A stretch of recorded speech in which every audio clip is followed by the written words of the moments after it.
I'm your host, Annie Bowles, and this is News du Jour.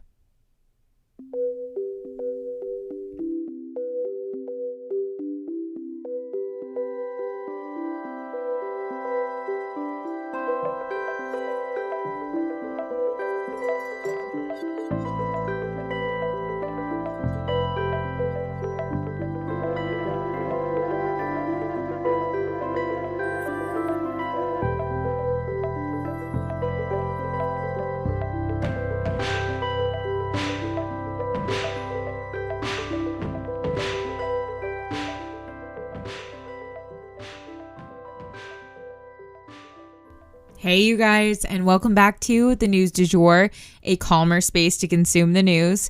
So today we actually just have two stories to go over, no mini stories, and these two stories will take up the whole episode.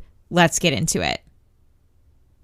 So for our first story, Harry and Meghan Markle dodge paparazzi in a high-speed car chase in New York City.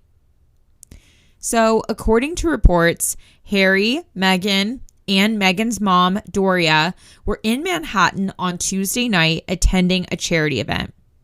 Following the event, they were allegedly chased by paparazzi, and a spokesperson for the couple put out the following statement, quote, "Last night, the Duke and Duchess of Sussex and Miss Ragland were involved in a near-catastrophic car chase at the hands of a ring of highly aggressive paparazzi.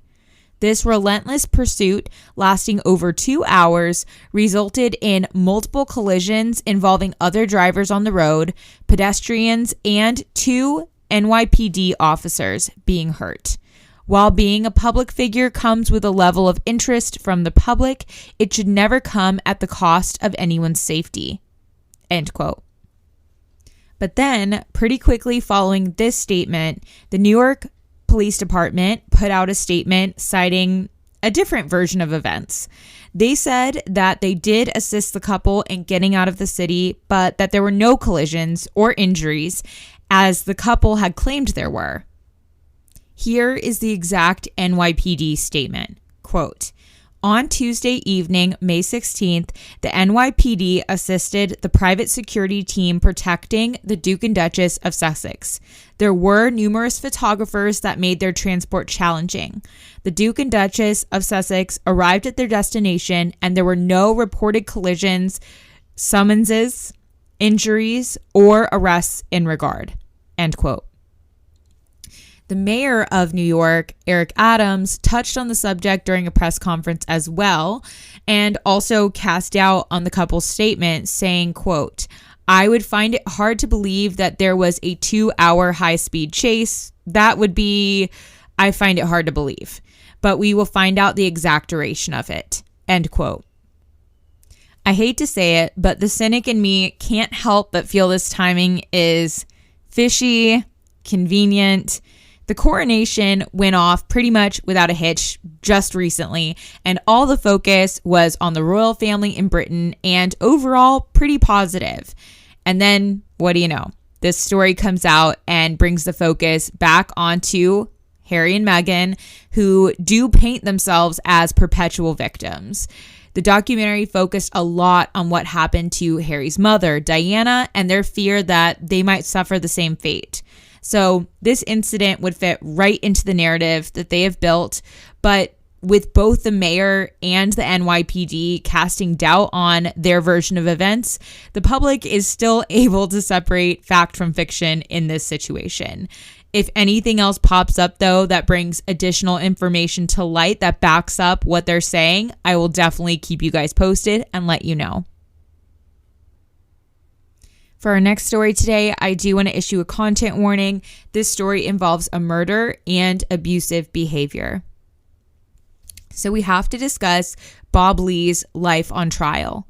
So since his murder, people have been looking deeper into Bob Lee's past. And if you guys can't remember who he is, he was the Silicon Valley, I believe CEO of Cash App or founder of Cash App, who was murdered recently. And people are finding some of his behavior in the past to be less than pristine, to put it lightly.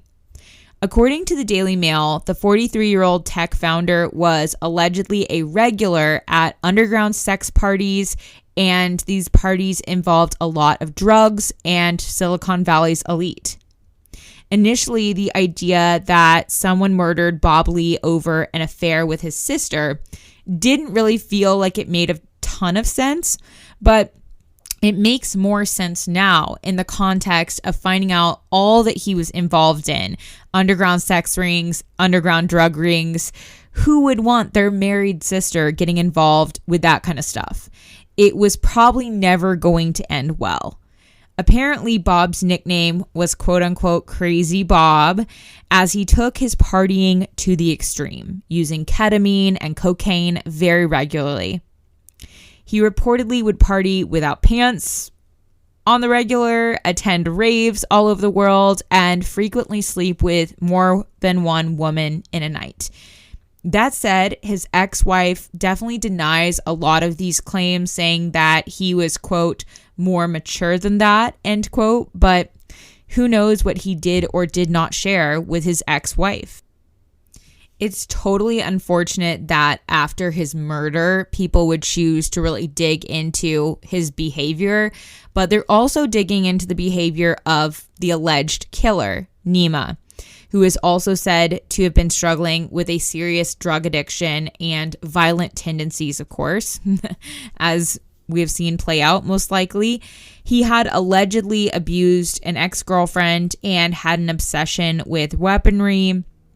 He had a very large collection of knives and guns that he was very proud of. An anonymous friend of his revealed to the press that there are a lot of times where Nima couldn't form a full sentence because he was so high, and that this was a common occurrence for Nima. He also frequently engaged in sex workers, and eventually his name showed up on a list that names potentially dangerous or violent clientele to kind of warn other sex workers about. As we know, his murderer confronted Lee about his relationship with his sister just before he stabbed Lee to death.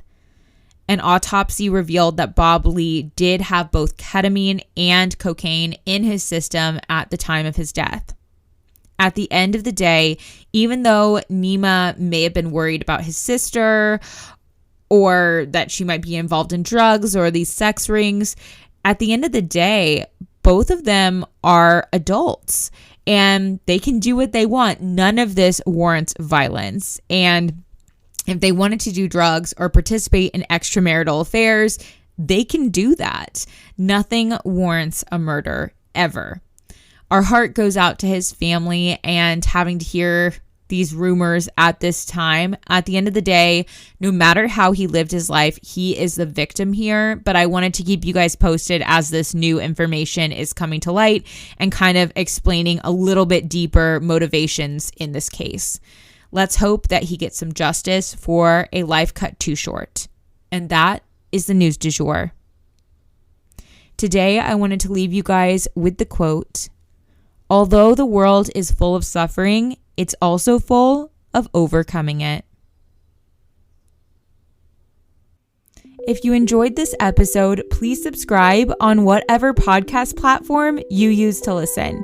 A rate and review or shout out on social media would mean the world to us and help us be able to keep creating the news du jour. But the best way to support all of our work is to become a patron at www.patreon.com/sugarfreemedia. You can also follow us on social media under sugarfreemedia.co on Instagram and just sugarfreemedia, all one word, on TikTok. We appreciate you listening and look forward to telling you about the news again next time on News du Jour. Broadcasting from Oklahoma.